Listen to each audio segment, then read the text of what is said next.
di kubek ngapa waris ungu wa uman kono nawihe.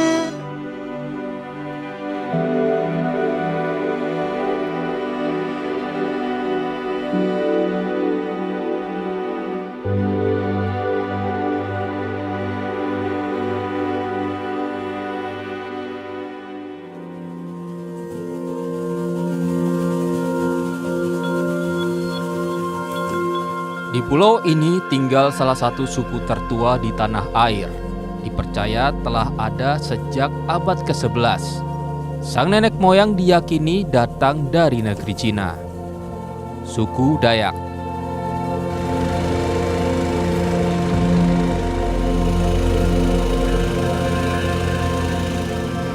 Sejumlah penelitian, kelompokan suku Dayak di Pulau Kalimantan terbagi menjadi 6 rumpun.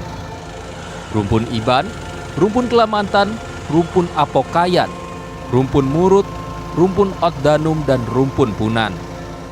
Ini kisah tentang suku Dayak rumpun Punan Batu, salah satu rumpun Dayak asli yang masih tersisa di pedalaman Borneo.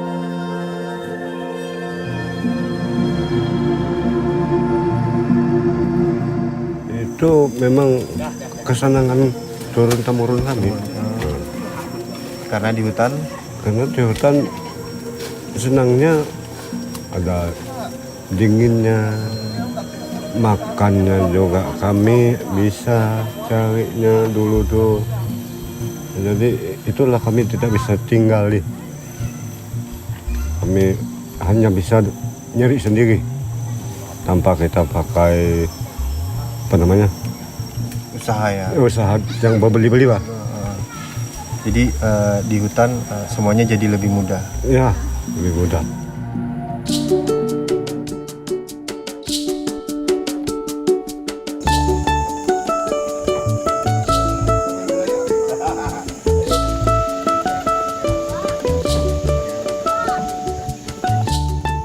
Asut adalah pemimpin di suku Dayak Punan Batu.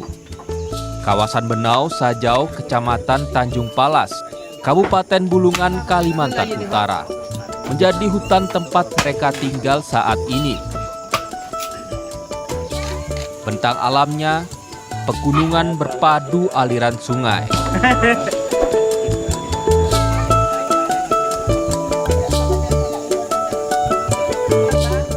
Berburu dan meramu makanan menjadi kegiatan sehari-hari. Dari waktu ke waktu berpindah tempat alias nomaden. Suku Punan ini ada berapa, Pak, totalnya yang saat ini bersama Bapak?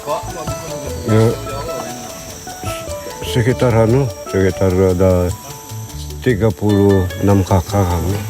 36 kakak, Pak. Dan itu terpencar semua, Pak? Terpencar ini masih. Kalau misalkan di sini nggak lama, tidak lama kan, Pak, ya? Nah, memutuskan untuk pindah itu karena apa, Pak? Misalnya ke tempat lain? Karena kesusahan pencarian makan dan sejuknya kurang pas. Pindah sebulan lain sudah pandangan rasanya benda makan pun mengurang, sudah pindah sebulan. Nanti bulan depan lagi, tahun depan lagi, balik lagi, begitu terus.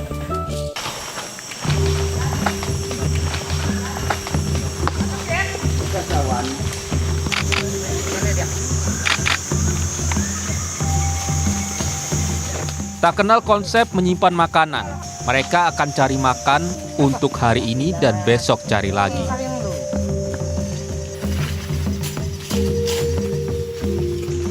Demikian seterusnya, bergantung pada alam yang sediakan.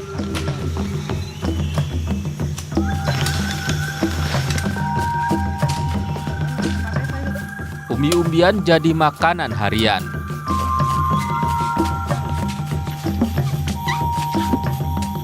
Keluarga Aki Manik ini salah satunya. Saat berburu makanan, hampir seluruh keluarga ikut, supaya yang tua bisa mewariskan keterampilan. Anak muda kian terampil mencari makanan. Setiap hari di sini ngapain aja? Berburu. Berburu apa aja? Burung, tupai, kan, babi, payaunya, kijang. Kalau nggak dapat itu biasanya nyari apa? Cari ubinya keriting, tubong, labat, raket. Itu setiap hari jalan ya. Setiap hari. Itu dicari untuk sekali makan. Ya, Jadi kalau habis besok cari lagi. besok cari lagi.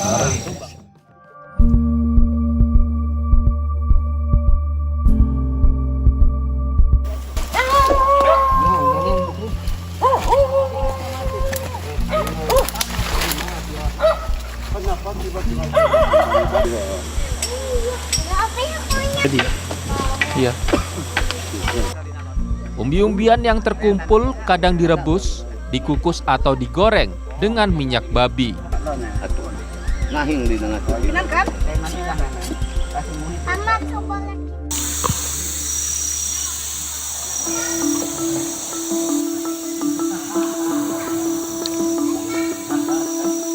Pencatatan sementara 100 jiwa terdata sebagai suku Dayak Punan. Berkelompok ke dalam 36 kepala keluarga, masing-masing kelompok ada 1 hingga 5 kepala keluarga.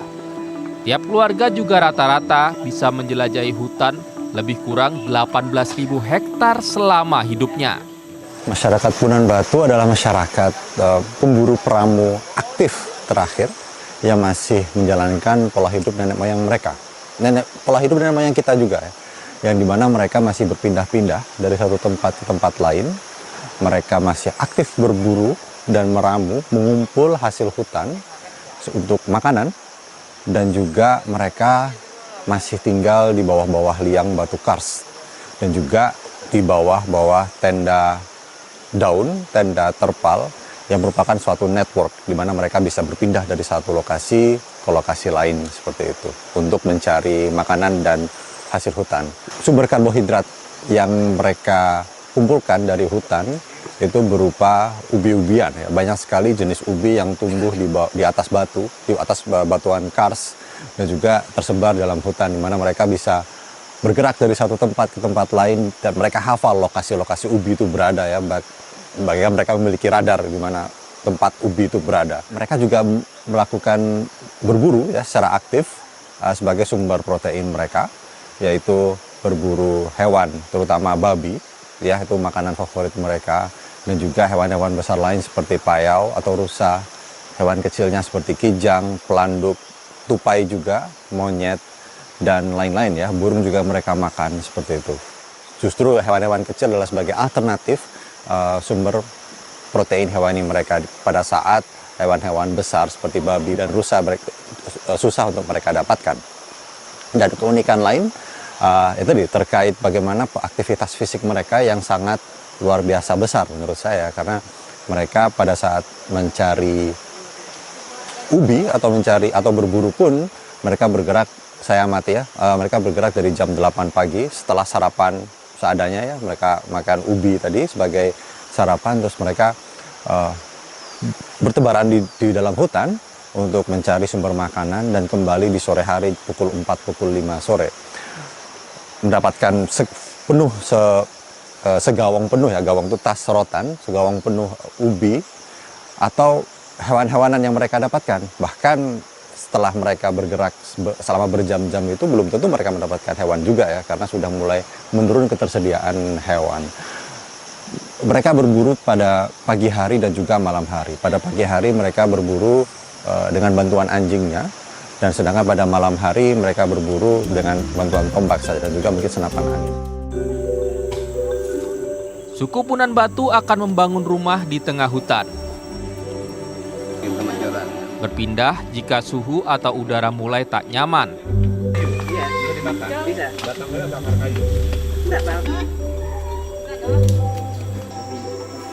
Kekuatan pondok juga tergantung kekuatan ikatan rotan beralas batang pohon kecil.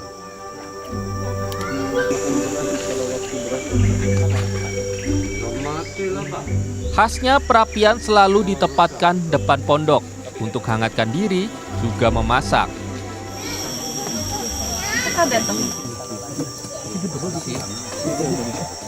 Luasan pondok tergantung jumlah anggota keluarga.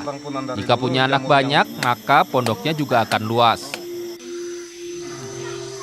Namun tak selamanya mereka tinggal di pondok.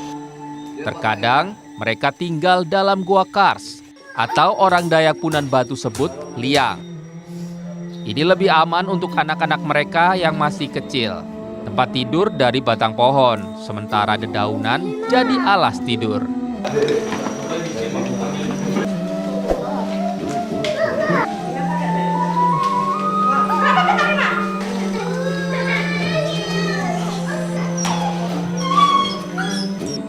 Siapa sih bebas, Bima boleh.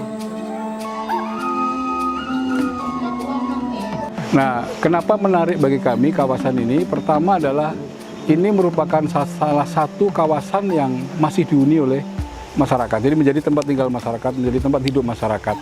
Nah, yang kedua, masyarakat yang hidup di sini berdasarkan beberapa penelitian oleh banyak ahli menyebutkan bahwa masyarakat ini memiliki DNA asli. Yang kedua, mereka dikategorikan sebagai kelompok pemburu peramu terakhir di Pulau Kalimantan.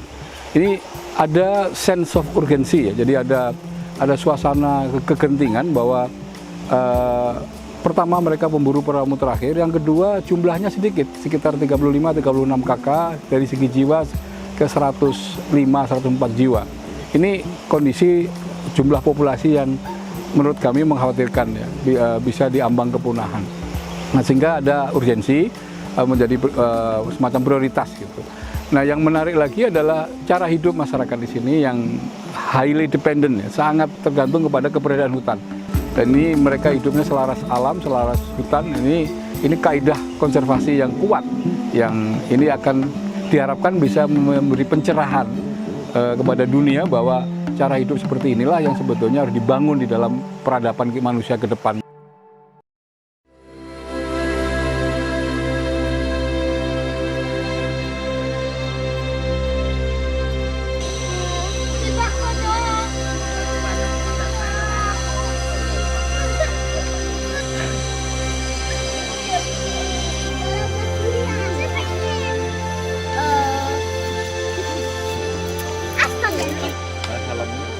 Peneliti dan pemerintah kabupaten bergabung meneliti keberadaan suku Dayak Punan Batu di pedalaman ini. Diyakini menjadi suku Dayak terakhir yang masih tinggal nomaden. Mereka juga diyakini menjadi salah satu rumpun Dayak tertua yang masih punya karakter genetik nyaris mirip dengan nenek moyang mereka di Asia daratan Cina bagian selatan. Bahasa adalah peninggalan nenek moyang yang masih lestari, diturunkan dengan cara digunakan sehari-hari.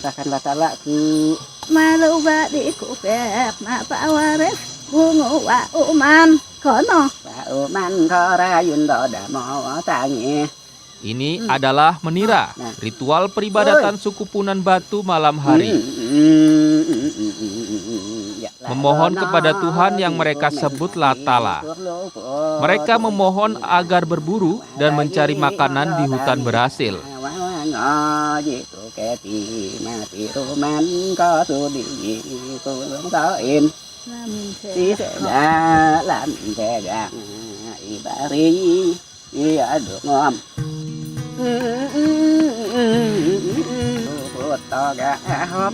Orang tua suku Punan Batu menira ketika tidurkan anak-anak mereka. Dengan begini bahasa kuno tak akan lekang termakan zaman.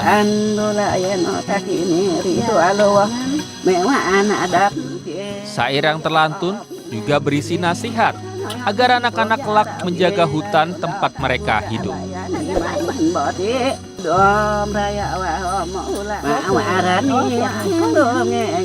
Rangkaian daripada harapan masyarakat Punan Batu yang secara konsisten disebutkan berkali-kali kepada kita bahwa mereka memerlukan ruang hidup, dan ruang hidup mereka ini berada di hutan Gunung Benau ini. Harapannya pertama ada kepastian bahwa mereka memang tinggal di wilayah masyarakat hukum adat ini yang luasnya sekitar 18.000. Tentunya setelah penetapan itu nanti ada proses-proses selanjutnya, misalnya nanti kepada hutan adat misalnya, sehingga ada kepastian bahwa hutan tempat mereka hidup itu benar-benar terlindungi oleh pemerintah dan menjadi hak mereka. Ini yang kita harapkan dari proses pasca SK nanti. Terus yang kedua, dalam konteks SK tersebut kan judulnya SK pengakuan dan pelindungan. Nah, secara konsisten tadi juga disebutkan tentang bagaimana hidupnya orang Punan Batu yang kita tahu semuanya tadi, bahwa ada konteks pelindungannya, maka mereka, pemerintah Kabupaten Kutai Timur bersama para pihak, tentu akan menyusun sebuah rencana aksi untuk bagaimana perlindungannya yang menyangkut 3 hal. Pertama adalah ruang hidupnya, yang kedua adalah penghidupan, dan yang ketiga adalah layanan dasar. Ini yang kita harapkan secara konsisten, dan pasca SK ini kita akan terus mengawal 3 program utama tadi.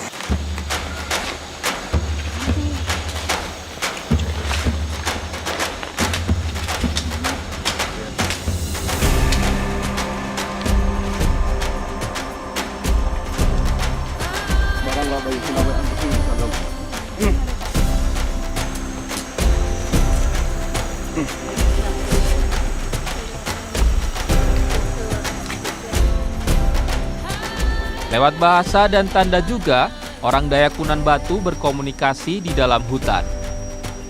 Tanda dipasang dalam hutan berisi tulisan, nama keluarga, serta lokasi pondok. Dengan begini, masing-masing keluarga bisa saling tahu untuk berbagi kebahagiaan atau gotong royong dalam kesulitan. Pemerintah berkomitmen lindungi suku Dayak dengan rumpun tertua ini.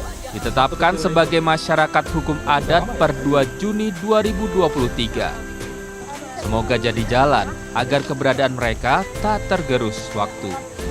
Belum tersentuh ya oleh kebijakan-kebijakan pemerintah, dan juga cenderung mungkin relatif terbelakang, tanda kutip seperti itu. Dan hari ini dia adalah warga masyarakat Kabupaten Bulungan. Makanya saya sampaikan bahwa ini adalah bagian daripada komitmen pemerintah, bahwa siapapun yang tinggal di Kabupaten Bulungan menjadi kewajiban pemerintah untuk memberikan perhatian, untuk memberikan dukungan terhadap pertumbuhan, termasuk bagi saudara-saudara kita. Apalagi ini dengan masyarakat asli yang ada di Kabupaten Bulungan. Sehingga kita tidak memiliki hak yang sama dengan seluruh komunitas masyarakat lain yang ada di Kabupaten Bulungan. Dan tentu ini adalah menjadi sesuatu potensi juga bagi Kabupaten Bulungan. Kalau ini mampu dengan catatan bahwa orisinalitas mereka, kearifan lokal yang ada di kawasan ini, khususnya di Punan Batu ini tetap eksis berada. Nah, termasuk 2 hal yang berkaitan dengan teritorial kawasan ini tetap harus terjaga dan terlindungi.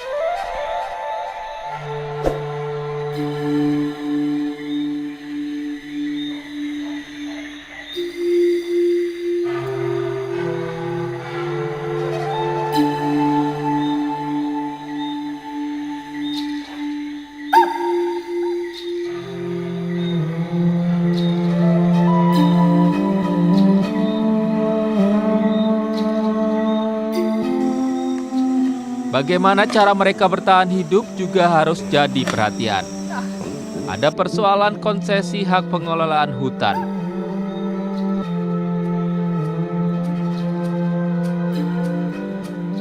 Tentu saja ini akan jadi ancaman keberlangsungan hidup bagi suku pemburu dan peramu aktif terakhir di Pulau Kalimantan ini.